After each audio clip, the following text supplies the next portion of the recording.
everybody. We've got over 70 groups joining from across Canada, the US, and beyond today for another exciting Exploring by the Seat of Your Pants program. I know a lot of our audience is new to us, and so if you are joining for the first time, we are all about bringing conservation, adventure, and science into classrooms around the world. And that's just our standard programming, and today's program is not a standard program. Today's program is very, very special because we are continuing on our epic Peak Discovery series with the amazing parks in Alberta and British Columbia. We have explored bison, fire, ground squirrels, paddling up amazing rivers, and so much more. And for today's program, we are going to hang out with the team at Waterton Lakes National Park, one of the most beautiful places, not just in Canada, but the world, to learn about how we are keeping park waters healthy. In particular, we've got some of these incredible lakes, rivers, streams, all these amazing water bodies that are filled with life, and there's a lot of threats facing some of that life.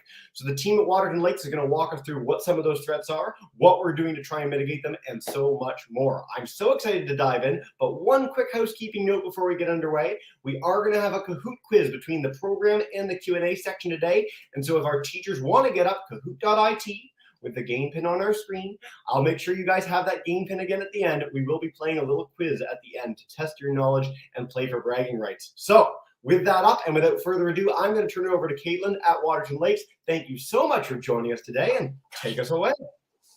Hello, bonjour, Oki. Again, welcome everyone, and thank you so much for joining us today. As Jesse mentioned, my name is Caitlin, and I work at Waterton Lakes National Park as an interpreter here. So before we get started today, I just want to acknowledge that we are in the traditional territories of the Siksika-Sitapi, the Blackfoot Confederacy, which consists of the following nations: the Kainai, the Piikani, the Siksika, and the Amskapi-Piikani. Waterton Lakes National Park falls within Treaty 7 territory, which also includes the Tsuut'ina Nation, the Stoney Nakoda, which are the Bearspaw, Chiniki, and Wesley bands. The Ktunaxa Nation also claim Waterton Lakes National Park as within their traditional territory, and Métis Region 3 Association claim Waterton as being within their homeland. The lands and waters of Waterton have been used for millennia by Indigenous people for sustenance, ceremony, trade, and travel. We thank them for their continuous stewardship and for sharing the land with us. And I know that many of us are joining from all over today, so I encourage everyone to just take a moment and to think about the land that you are joining us from. So today we are going to be talking about aquatic invasive species. Over the course of this presentation, I'm going to be chatting about what an aquatic invasive species is, which aquatic invasive species we're most worried about here in Waterton, and what we can do to help slow the spread of aquatic invasives and prevent them from establishing in Waterton Lakes National Park. But first, let's talk a little bit about Parks Canada and Waterton Lakes National Park as a whole. So one of the main goals of Parks Canada is to protect the cultural and natural heritage of an area. In other words, this means that Parks Canada works to respect and care for the land that we visit when we come to a national park. This protection extends to the waters, to the plants, and to the animals and the insects, even the rocks. Now, has anyone joining us today visited a national park or a national historic site before? If so, which park have you visited? And feel free to type your answers into the chat.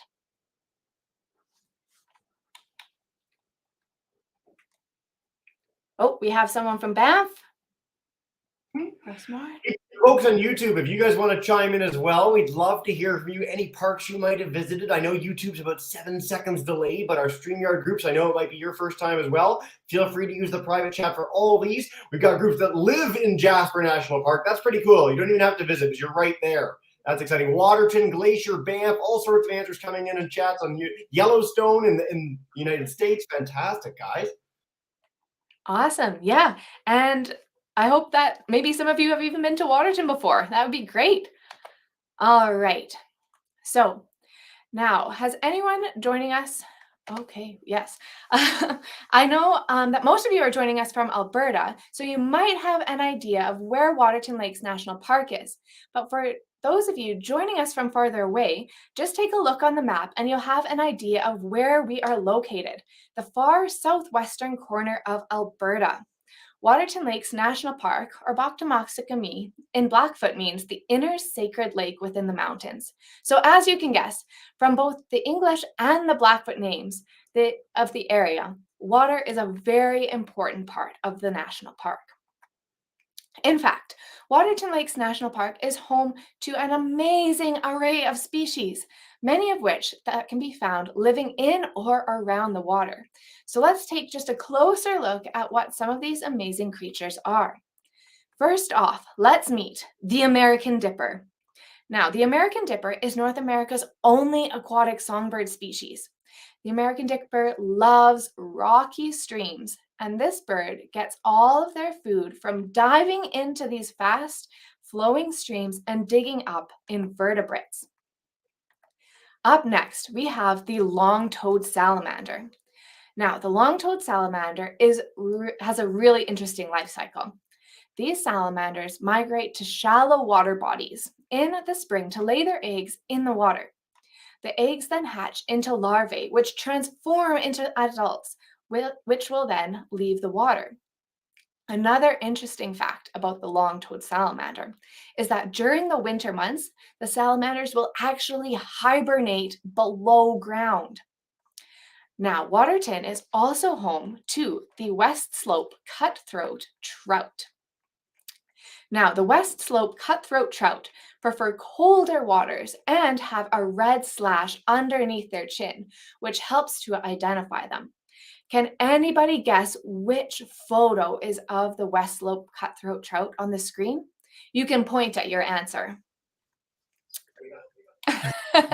And if you guessed number 1, you are correct. Notice the red slash underneath their chin. All 3 of these species require healthy aquatic habitats to survive. And today we're going to be talking about one of the threats to these habitats. So without any further ado, let's dive in to talking about aquatic invasive species. And to get started, what do you think it means to be invasive? And feel free to type your answer in the chat box as well. Ooh, what do we think, folks? By the way, while we're waiting for our groups to share what they think about invasive species, I will say, Caitlin, that I have the presentation up when we're doing our audio bit, so I should be able to bring that up when we go into the live sections with our talking things in the future, just so you know. Awesome. That's great. Thanks, Jesse. Invasive species, too many of them. Yes, grade 4, 7 persons taking over. So there's too many of them. They're taking over. What else do we think on YouTube? A bunch of answers coming in. Something that takes over a space. So taking over a space is our general theme of what invasive means. Very good, guys. Nice. Thanks so much for all of your replies. So great answers. Those are all perfect. Definitely taking over lots of space. So as some of you mentioned, an invasive species is a species that is introduced or it spreads to an area outside of where it usually lives. So an aquatic invasive species is a species that is not found living in or around the water that it's normally should be in. And they can come in all different shapes and sizes, and they can be plants, they can be fish, they can be animals, they can be invertebrates or insects as well. So an example of an aquatic invasive species here in Waterton Lakes might be a great white shark. Now, the great white shark would be considered invasive because Waterton Lakes National Park doesn't normally have a shark swimming around in it. It's not part of the shark's natural habitat. Now, while I used a great white shark as a bit of a silly example for aquatic invasive species, most invasives are actually quite small. In fact, you'll meet a few of them today. So you may be wondering, why the big fuss about such tiny little creatures? They can't have that big of an impact, right? Well, aquatic invasive species can actually cause a lot of harm. They can have a negative impact on our economy, which means it costs a lot of money to try and deal with them. A negative impact on the environment as well, and also a negative impact on human or wildlife health. Additionally, because aquatic invasive species are introduced species, they often don't have any natural predators. So what that means is that without any natural predators, there's nothing to eat them. So a population of aquatic invasive species can grow and grow and grow. And as the population of aquatic invasive species increases, the impacts that are on the economy, on the environment, and on human and wildlife health can be quite significant. Now, originally, I was going to talk about aquatic invasive species myself, but I thought it might be fun to let you all hear their stories from them directly. So, without any further ado, let's meet some of our aquatic invasive species. All right, and I'll cue this up for everybody. This is a program by committee, so I apologize for the brief delays as we bring up our, hopefully, audio working presentation, part 2. Let's see. All right.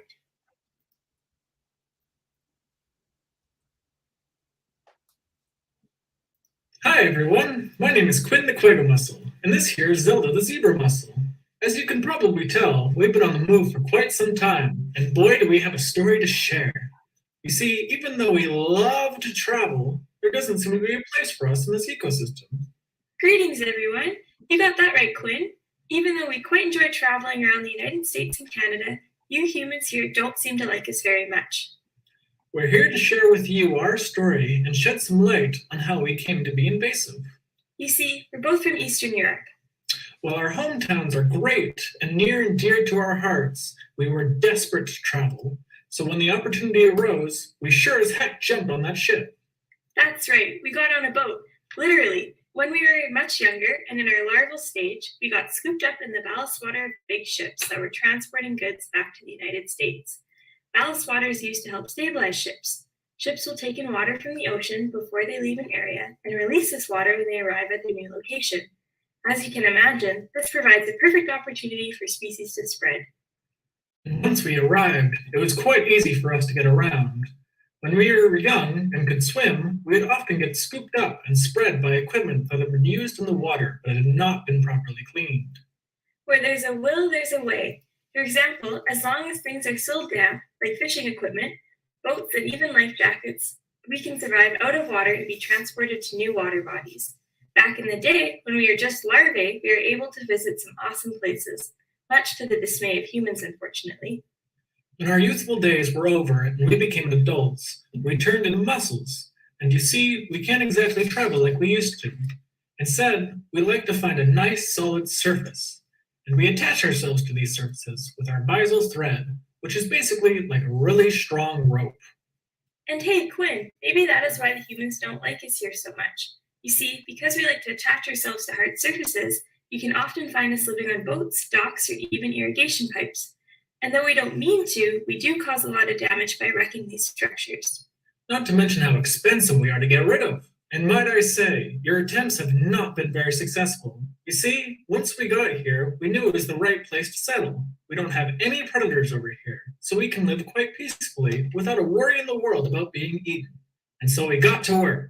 Both of us can release up to 1 million eggs a season, so we can spread rather quickly once we're established. Not to mention all the food we eat, and boy is there a lot of it over here.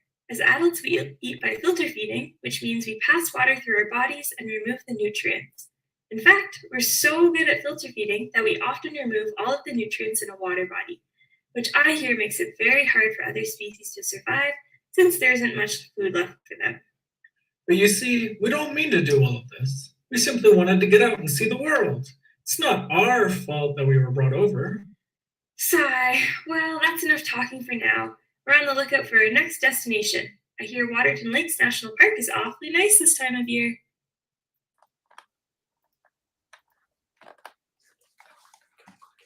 And you're back.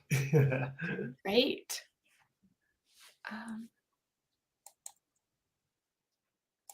My slide deck isn't clicking. Oh, it wants to. It's thinking about it. It's thinking about it. That's great. Oh, it worked so well beforehand. That's okay. We'll get back. If you need to exit it and come back in a second, we can do that. Or I can bring it up on my end and worst case play it on my side. Whatever works. Sure. Yeah. Great. Oh, there we go. That's great. Well, here we are again, folks. Wow. Well, did you hear from those mussels? Oh my gosh. Oh dear. Waterton Lakes National Park. Well, luckily, the quagga and zebra mussels haven't quite arrived yet. But I'm sure, like, we could sure use your help in preventing the spread so that they don't get here. Do you guys think that you could help me out? Oh, I hope so. Well, first things first, do you remember how the mussels spread? Type your answers in the chat if you can remember how they spread. Ooh, what do we think, folks? Again, YouTubers, feel free to share there. We've got all sorts of great groups today, by the way. Not just our live groups. We've got 3 live classes with us. We've got Miss Holloway, Mr. Demers, Mr. Alston, Miss McDonald, all sorts of classes around Alberta and Ontario as well. Stuck onto a boat, Miss Patterson's class. That's pretty good. I think that might be our straight on answer there, Caitlin. Yeah, definitely. All right. So yeah, the quagga and zebra mussels spread by attaching to different types of equipment that have been used in an infected water body. Now, equipment can include items such as motorboats and kayaks and life jackets and fishing gear. Now, here are a few photos of some of the damage that they can cause. As you can see, they really take over an area. These mussels can harm native mussels by growing on top of them. Not only are zebra and quagga mussels nearly impossible to remove, it's very expensive to try and get rid of them. The mussels are also extremely sharp and can easily cut your hands and feet, so we definitely don't want them establishing on beaches or swimming areas. And I actually have some mussels here. This is from a plastic bottle. And as you can see, the mussels grow really, really densely on it. And they're quite sharp as well. So it would really hurt if you were walking along the beach and it was covered in rocks and mussels. So we definitely don't want them spreading to our nice lakes here in Alberta. Now, Waterton Lakes National Park is also part of the headwaters of the South Saskatchewan River Basin. Now, the South Saskatchewan River Basin is an important water source for many surrounding farms, ranches, and communities. The rivers provide a great opportunity for folks to get out and kayak and swim and fish, but this also means that the invasive mussel infestation could have huge impacts on all of these very connected waterways. As we learned from Quinn and Zelda, the mussels like to attach themselves to hard surfaces. So for example, once they invade, mussels often attach themselves to irrigation pipes. And as you can see by this picture, there are a lot of mussels in the pipes, and the pipes risk becoming clogged, making it very difficult for water to pass through. You might ask, why is that important? Well, without water, the cattle and grain farmers may be seriously impacted because then those things won't be able to get watered. Mussels also have an extremely large cost to try and remove them. So while today's presentation is mostly about how these invasive species impact Waterton Lakes National Park, it's also important to recognize how big of an impact they have on the surrounding areas as well. But fear not, there is something that we can do to help to slow the spread of the invasive mussels. After using anything in the water, whether it's your pink flamingo or your goggles or your kayak, you need to make sure that they are properly cleaned, drained, and dried before using it again in a different water body. Do you think you can remember that saying? Clean, drain, and dry? You know what? I even have a little poem I like to say to help me remember.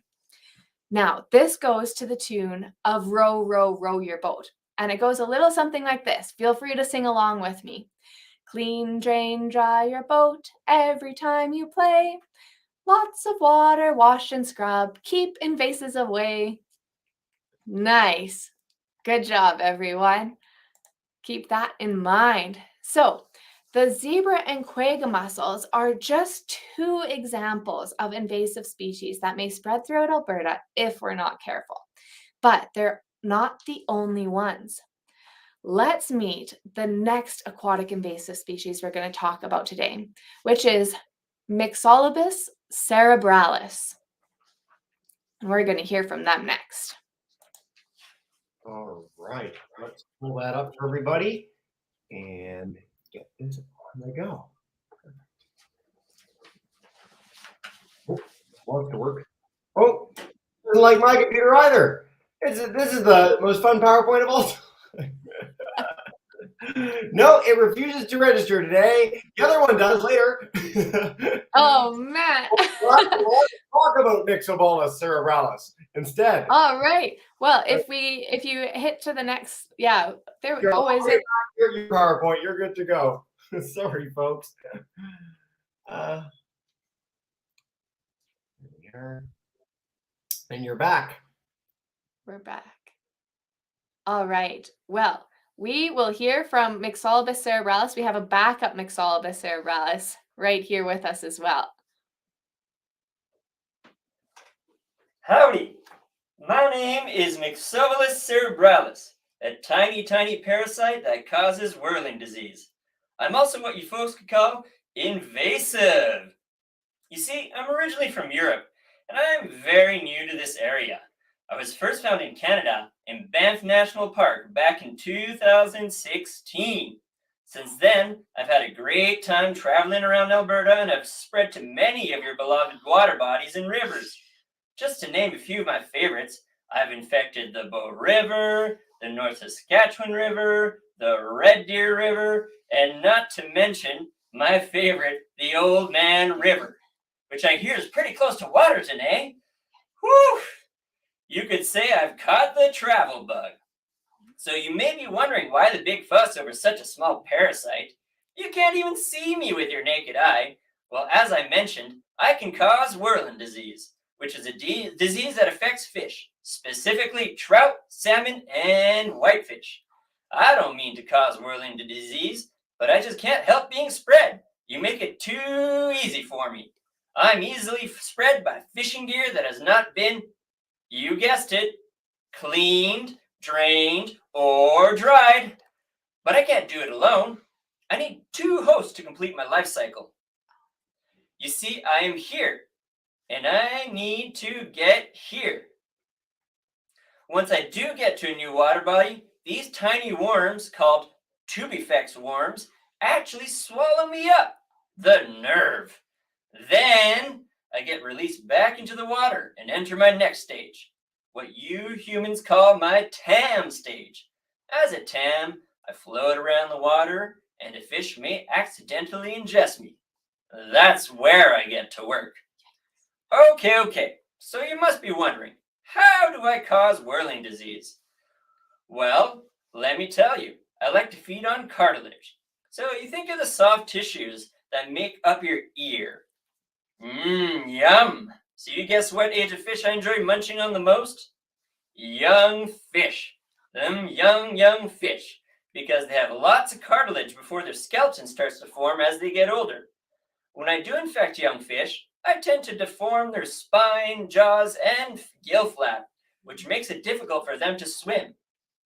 Because the fish can't swim properly, they often swim in circles, hence the name whirling disease. Infected fish are unable to swim away from predators or feed, so unfortunately, they'll often die. When an infected fish dies, the cycle repeats and my spores are released back into the water. But not all fish that swallow me get whirling disease. Some are resistant. Crazy, I know. Well, I think that's enough for me. I've got to go find some fish cartilage to eat. Yum! Catch you next time.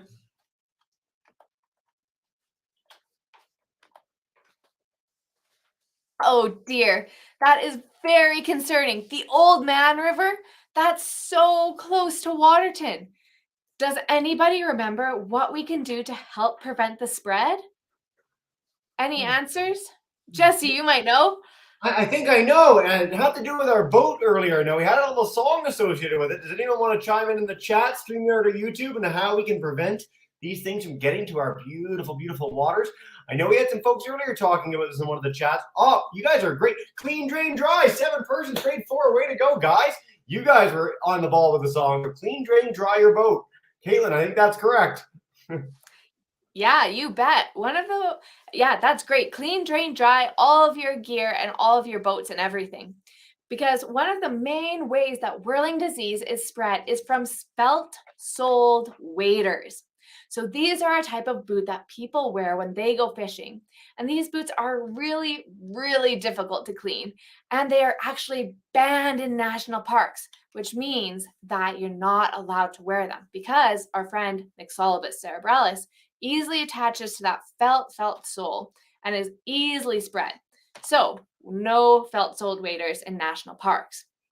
Now, while whirling disease is easily also spread by fishing gear, it can also be spread by things that come into contact with an infected water body. Anything. So even things like kayak paddles, toy shovels or buckets, beach balls, these should all be cleaned before using them again. Another way to help prevent the spread of whirling disease is to never move a fish or fish parts into a different water body. So what that means is we never want you to release a fish into a water body that it did not come from. And this also includes fish guts if you were fishing. So let's test your whirling disease knowledge. While some fish are resistant to whirling disease, some fish are infected. So the fish that are infected show symptoms, including a deformed spine, a black tail, smaller gill flaps, larger eyes, or even a deformed skull. So take a look at the healthy rainbow trout at the top of the slide. So that one's nice and healthy versus the rainbow trout with whirling disease at the bottom. And I, in fact, have a healthy rainbow trout with me here since we're in Waterton and we don't have any whirling disease. So that's really great. So which fish out of these 4 pictures, which fish, there could be more than one, do you think has whirling disease? So we'll give you a moment to think, look at them carefully if you remember the signs and symptoms of whirling disease. All right, and if you guessed 1, 2, or 3, you are correct. As you can see in photos 1 and 2, the fish have the most telltale sign of whirling disease, which is to have black spots on their tails. Fish number 2 is a whitefish, and it has a deformed spine. So those are the 2 with the black tails, and then this guy here has a deformed spine. Now, fish number 4 is a northern pike, and whirling disease only affects fish from the salmon family, like our trout and our whitefish, so the northern pike is safe. Not only does whirling disease negatively impact the health of fish species, but whirling disease can also affect humans. Whirling disease decreases the population of fish levels, which can make it harder for people to enjoy activities like fishing. You can't enjoy fishing if there's no fish. But it's important to note that it is still safe for humans to swim in areas that are affected with whirling disease. The whirling disease can't affect us, but we want to protect our fish. So make sure that you clean, drain, and dry all of your equipment properly before you leave.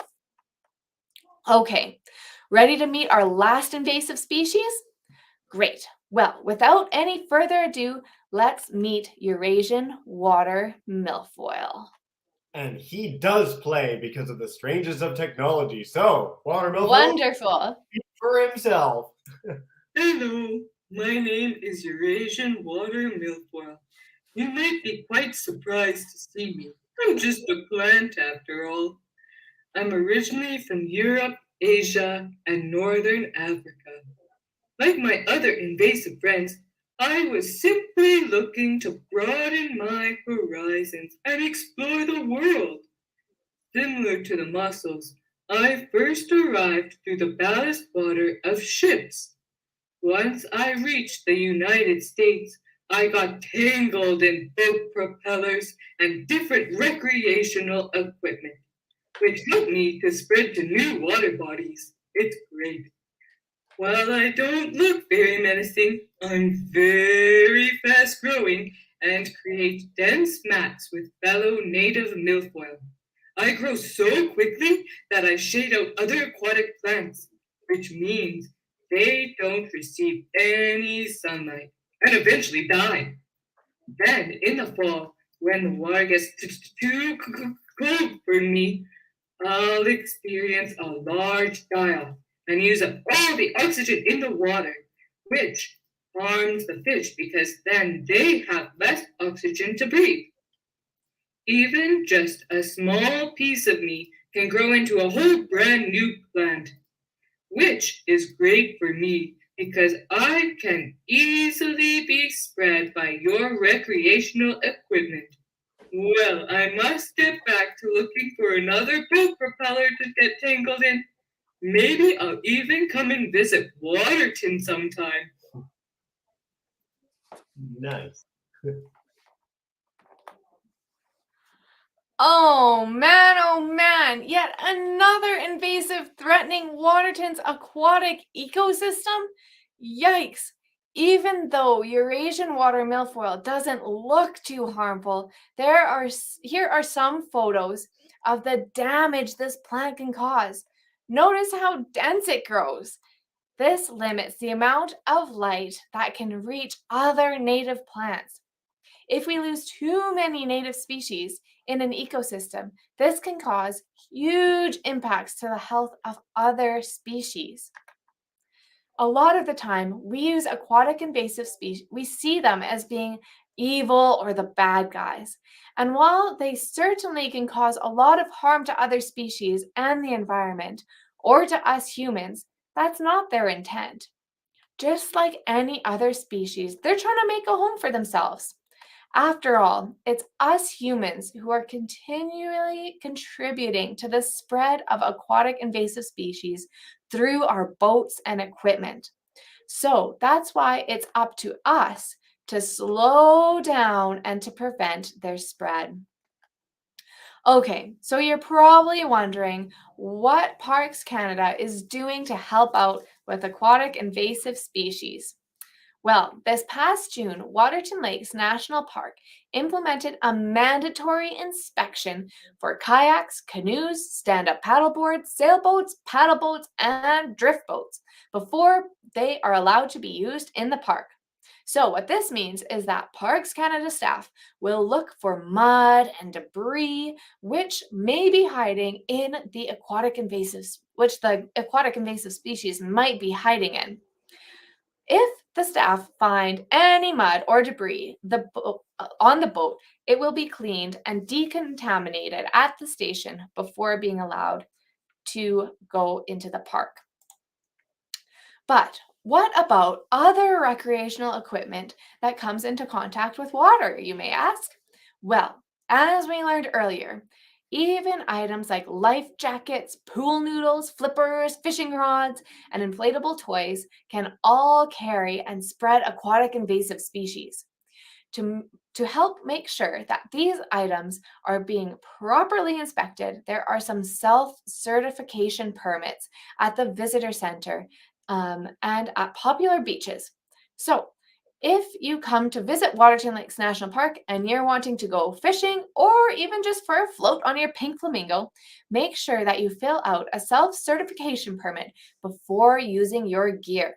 It is up to you to make sure that your gear is properly, you guessed it, cleaned, drained, and dried. Alrighty, so let's just do a quick little recap. In this presentation, we learned about what an aquatic invasive species is and the negative impacts they can have on the economy, the environment, and human or wildlife health. We also met 4 invasive species that have spread into the areas either across Alberta or Canada in general, but they have not yet made their way to Waterton Lakes National Park, and we want to keep it that way.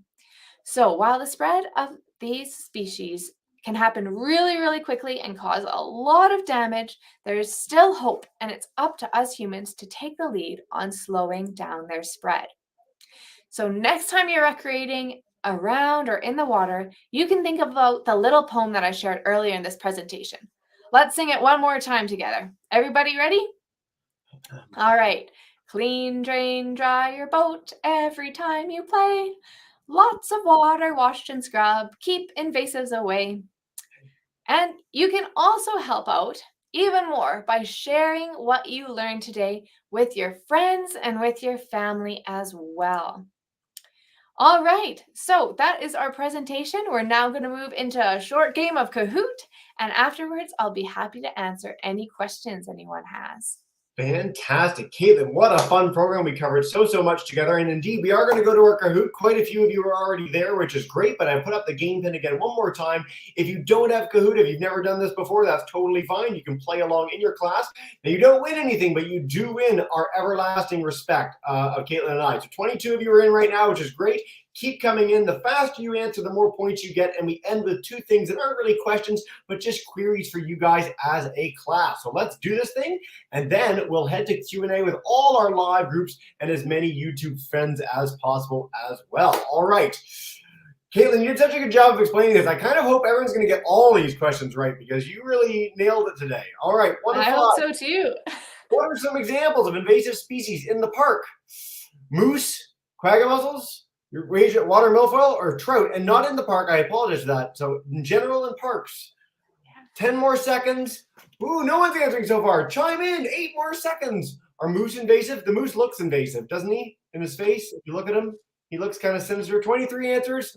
Our 2 invasive species are quagga mussels and Eurasian Watermilfoil. How many people got that right? Most of you got that right. Way to go, everybody. All right. Let's head to our next question. Glowing crab in the lead so far. Way to go. All right. Question 2. Invasive species can have a negative impact on. We covered this twice, folks. The environment, the economy, human and wildlife health, or, as anyone who's ever played a Kahoot with me before may know, all of the above. 14 answers in right now. And keep getting those queries in. Wow, many of you more joined after we got underway. That's fantastic. 58 answers so far. Holy. Okay. Where are we at? Our answer, of course, is all of the above. Most of you got that right. A few of you are quick with the environment, which is true, but the others apply as well. Tropical jaguar takes our lead. Okay. Number 3, our final actual question before we just ask you guys some fun stuff for you. What is one thing you can do to prevent invasive species from being introduced? Pray, just hope for the best. You know, I hope they don't come. We'll see how it goes. Wash your boat thoroughly. There might be a song associated with that, I think. Never leave the house. Don't ever leave. Just stay in. Don't go to national parks. Or buy a whole new tent every time you go camping. Just, get rid of that tent and get a new one. 60 answers. Way to go. I'm hoping all of you got this. Yes, 90% of you got this right. Wash your boat thoroughly. Okay, so those are our main answers. But then we just want to find out what you guys thought. Did you learn something today you didn't know before? Did you learn a lot? Did you learn a little? Or you didn't learn anything new today? You'd heard of all of this. Eurasian milfoil, you have a poster of it in your room. That's what the third answer is for, is if you've never done any of these things. All right, 5 more seconds, and then one more query after this, and we'll see our winner before we head to Miss Patterson, 6A, for our first question. 81 of you now in. Most of you learned a lot, 75%. That's amazing. 2% are like real invasive species experts. That's cool. I appreciate you guys. All right. And did you like today? Hopefully you enjoyed it. I certainly enjoyed it, even with some weird tech difficulties that were kind of a new one in the history of all our tech difficulties today. I think we had a really fun program. Did you like it a lot, a little, not care, or didn't like it? Parks aren't for you. You're not a park person. You want to be that person in the house forever, never going to Waterton Lakes. 70 answers so far. What do we think? Miss Patterson, get ready. Coming in a second. Most of you liked a lot, 80%. Wow. 91% liking something a lot is pretty good. Okay, we'll check our leaderboard. And YouTube classes, get your questions up as well. I will note as well that we are going to have a Padlet. So if you don't get your questions answered live today, there'll be the opportunity to ask them after the broadcast is done. All right. Our winner, Tropical Jaguar, followed by Glowing Crab. If you are these people, let us know who you are in the chat. But let's dive in with our questions, Caitlin. Miss Patterson, 6A, welcome in, guys. If you want to kick us off, just unmute your mic. Hi, come on in, unmute. Hello, you're on camera, I know. Oh. Did you have a question for Caitlin, everybody? I know. Nice, and I love the enthusiasm, but let's make sure we have questions, okay? We'll might come back to you guys in a second, see if we have a question then. But we'll head to our grade 4-7 person you have school. questions, you guys come up. That's us. Hey, guys. Hello. Hello. Hi, nice to have you here. What's your question? What is a dangerous animal there? Ooh, any dangerous animals in Waterton lakes? Yeah, we've got lots and lots of wildlife and dangerous. Well, I guess to people, we've got lots of animals. Any animal can be dangerous, especially if you get in its space. We all like they all like their personal space, so it's really, really important to give animals lots and lots of space because even the deer can be dangerous. Sometimes the deer charge people or try and kick people if they feel threatened. So any animal dangerous animal, but they can all also be really, really great to just watch and really great to learn from as well. So I'd say in terms of like big dangerous animals, some of our carnivores like the cougars and wolves and bears are probably a bit more dangerous than the butterflies, let's say. But I love that note. We covered that in our ground school presentation in the Peak Discovery series as well. The idea that you just need to give animals respect and you're very unlikely to ever be in a situation where an animal can cause you harm. Hopefully never butterflies though. I like that segue. Ms. Kupinoff, 6B, if you guys want to come on, and Isabel Sellen, just unmute your mic. Welcome in. Hi guys. Do you have a question for us? Hi, you're so far away. I can like barely see you from the computer. There you are, you're somewhere out there. But if you have a question, just come on mute. There you go. Unmute. We can't hear you. Or we'll come in a minute. Oh, there we go. Hi, guys. Oh, you're on YouTube. Do you have any questions for Caitlin today? Do you have any questions? No? They're You good. You're like on the ball. If you do have any questions, we can come to you. But let's see, for Mr. Demmer's class on YouTube, what kinds of things can we do once invasive species have become established? So if they do get there and they take off, what's the way that we can mitigate their impact? Yeah, that's a really good question. So a way to mitigate the impact would definitely still be the clean, drain, dry. Even if they are at one end of the lake, we don't want them to spread down to the other end of the lake. So it's really important to keep cleaning, draining, drying, and try and prevent that spread. And a lot of our aquatics team and stuff, I think they do have some ways to mitigate that spread as well. I would have to ask some of our experts and our specialists, but when we get a more full answer for you, we can send that out as well from the Padlet. Fantastic. Well, you can share it on the Padlet as well. I have noted, I know we're past the 40-minute mark. If classes do want to share any additional questions, they can head to the Padlet link below, and we'll have the opportunity to get to them in the next couple days. So please do feel free to do that. But let's head back to our 7-person school. You guys have like a lineup of kids. I love it. Hi. What kind of soap do you use to clean like the boats and stuff? Great question. Yeah, that's a good question. I don't believe that soap is actually used. I think it's just really, really hot water, like hot pressurized water. So it blasts all of the mud and all of the possible invasive species off of there. And the hot water also helps to kill them too. So because some soaps and stuff could contaminate the environment and they're not natural. So we don't want to use those things, but the really hot water cleans things and also helps to kill the invasive species. That's a great question. It is a great question. And we will take one more from our 7-person school, and then we'll wrap up from there. Again, YouTube classes, be sure to check out the Padlet link. But one more live question. Hey, guys. My question is, how many invasives are at Waterton? Yeah.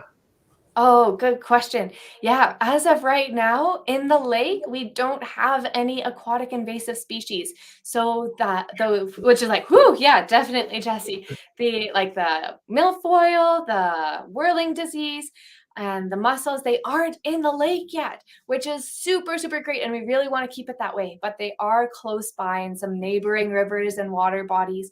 So that's why it's really important for everyone to be really proactive and prevent the spread so that they don't get there. So as of right now, we don't have any aquatic invasives, which is really great. Fantastic. Caitlin, this is such a fun program. Thank you so much for getting the mussels and the milfoil and even our little strange creature to talk on camera is quite amazing.